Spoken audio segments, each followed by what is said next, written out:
तर 29 महापालिकांचे निकाल लागतायत. दरम्यान कोणत्या महानगरपालिकेत कोणाची प्रतिष्ठा पणाला लागली आहे पाहूया. तर मुंबईमध्ये ठाकरे विरुद्ध महायुती अशी लढत आहे. उद्धव ठाकरे, राज ठाकरे विरुद्ध देवेंद्र फडणवीस, एकनाथ शिंदे.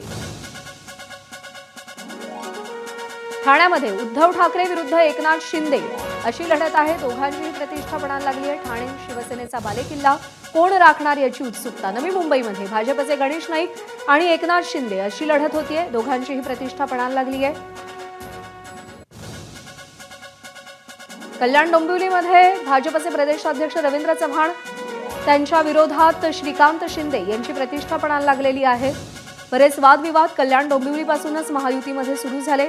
पुण्यामध्ये अजित पवार आणि मुरलीधर मोहोळ यांची प्रतिष्ठा पणाला लागलेली आहे. दोघांनीही समसमान ताकद लावलेली आहे पुण्यासाठी. तर पिंपरी चिंचवडमध्ये अजित पवार विरुद्ध महेश लांडगे अशी प्रतिष्ठा पणाला लागलेली आहे. राष्ट्रवादी विरुद्ध भाजप अशी थेट लढत आहे.